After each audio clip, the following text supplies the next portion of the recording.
Halo sahabatku semuanya, Assalamualaikum warahmatullahi wabarakatuh. Tabi pun, halo apa kabar sahabatku semuanya? Semoga sahabatku semuanya dalam keadaan sehat walafiat. Nah teman-teman, pada kesempatan kali ini, izinkan saya memperkenalkan diri terlebih dahulu ya. Perkenalkan, nama saya Nurul Afrila Ningsih. Saya mahasiswi semester 2 Prodi PGMI di Sekolah Tinggi Agama Islam Nahdlatul Ulama atau STAINU, Kota Bumi, Lampung. Nah, teman-teman sekalian, di video kali ini Nurul akan mendongeng cerita tentang Pak Tani dan angsa ajaibnya.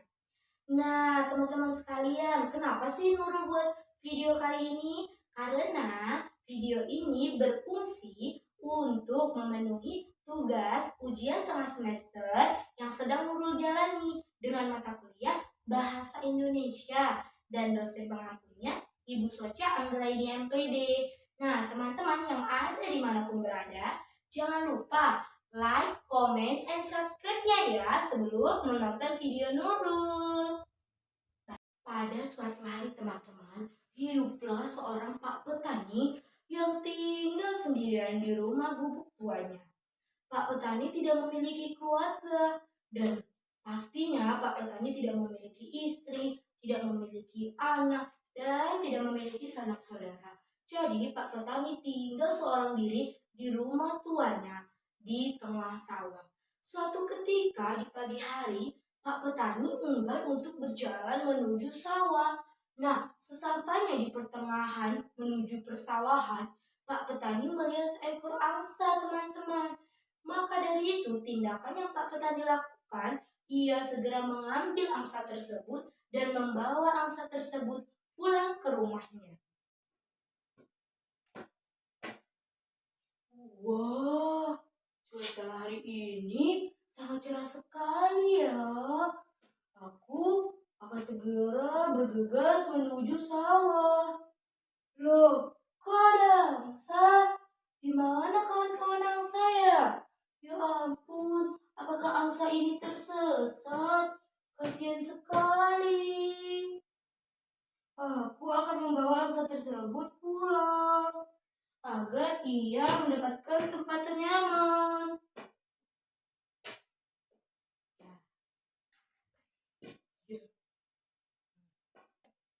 Sesampainya Pak petani dari desa membawa si angsa tersebut pulang ke rumahnya, Pak petani pun menyiapkan tempat ternyaman untuk angsa itu tinggal, teman-teman. Nah, kira-kira bagaimana ya persiapan Pak petani menyiapkan tempat untuk angsa itu tinggal?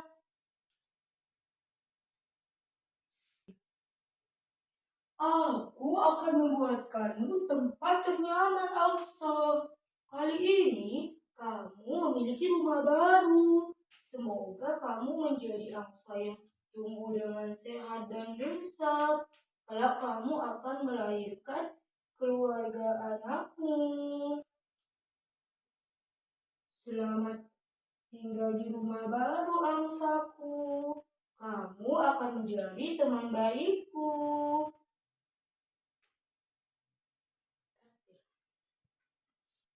Wow, teman-teman, ternyata Pak Petani sangat excited banget membuat sarang baru untuk si angsa tadi ya teman-teman.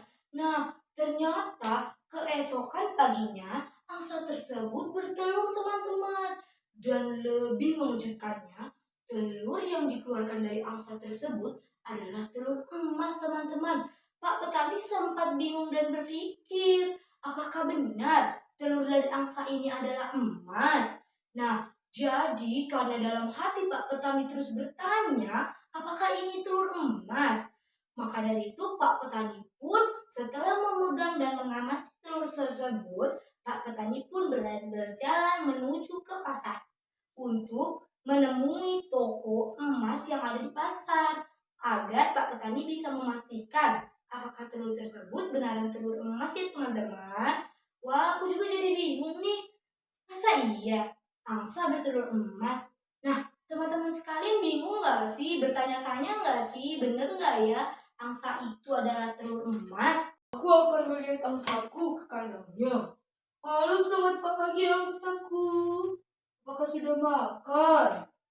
Lah, Masya Allah, tabarakallah. Angsa kau bertelur. Oh, apakah telur yang kau keluarkan adalah telur emas? Angsa, apakah benar ini telurmu? Angsa, apakah ini benar telurmu? Apakah benar telur angsa ini adalah emas ya teman-teman?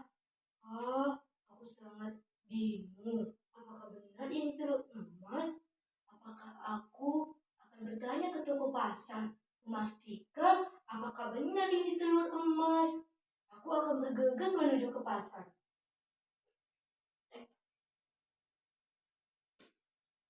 Aku akan pergi ke pasar untuk menukarkan telur ini.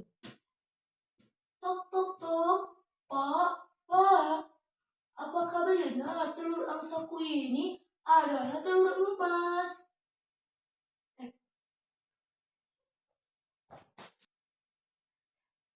Maaf Pak, Bapak ini sedang keluar, apakah ada yang bisa saya bantu? Oh, telur ini Pak. Baik, akan saya cek terlebih dahulu ya Pak, apakah benar ini telur emas? Wah, iya Pak, telur ini adalah telur emas. Apakah Bapak ingin menukarkan telur ini dengan uang? Iya Mbak, saya akan menukarkan telur emas itu dengan uang. Jika benar telur itu adalah emas. Bu, tadi nggak bohong. Baik Pak, ini adalah uang senilai 100 miliar. Yang dari mana uang ini adalah hasil penjualan telur emas yang Bapak berikan. Selamat ya Pak. Baik Bu, terima kasih. Akhirnya aku mendapatkan uang dari hasil penjualan telur emasku. Pak petani dari pasar hingga ia mendapatkan uang sebanyak yang dia inginkan dari hasil penjualan telur emas tersebut teman-teman. Nah suatu ketika Pak petani bolak-balik ke toko emas tersebut. Nah setelah itu Pak petani pun pada suatu hari ketika ia sedang bersantai dengan minum kopi, dia pun berpikir jika dia membunuh angsa tersebut, ia akan menghasilkan banyak telur emas yang ada dalam perut angsa tersebut. Jadi teman-teman, terlintas di pikiran Pak Petani untuk membunuh si angsa tersebut karena Pak Petani ingin menghasilkan telur emas yang sangat banyak supaya Pak Petani menjadi orang yang kaya raya.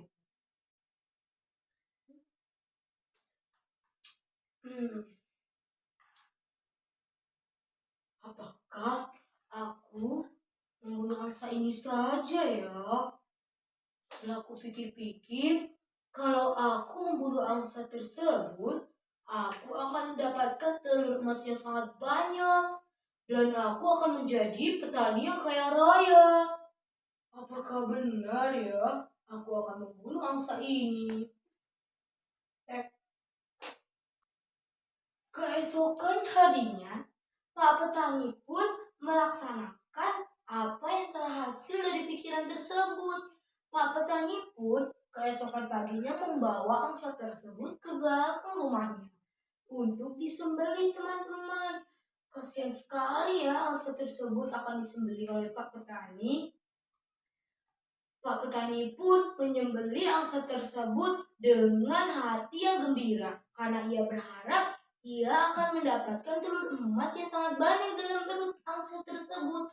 Tetapi teman-teman, di dalam perut angsa tersebut tidak satu pun ada telur emas yang diperoleh dari Pak Tani yang telah menyembelih angsa tersebut. Pada akhirnya, Pak Petani pun merasa sangat sedih dan merasa sangat kecewa karena ia tidak menemukan adanya telur emas dalam perut angsa tersebut. Pada suatu harinya, setelah Pak Petani memakamkan angsa tersebut, Pak Petani pun duduk di depan rumahnya sambil merenung dan merasa bersalah dan bersedih dan dan berputus asa karena Pak Petani merasa sangat bersalah telah membunuh angsa tersebut. Dan Pak Petani pun merasa dirinya sangatlah rugi karena ia tidak mendapatkan telur emas itu lagi selama-lamanya. Aku akan menyembelih angsa ini. Angsa, maafkan aku ya. Aku akan menyembelihmu.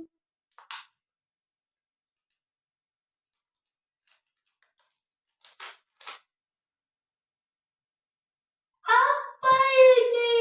Kenapa tidak satu pun telur emas yang aku lihat dalam perut angsa? Apa ini? Kenapa aku tidak menemukannya? Aduh, aku sudah membunuh angsa ini. Dan aku tidak menemukan telur emas di dalam perut angsa ini. Aku akan menguburkan angsa ini. Maafkan aku, angsa.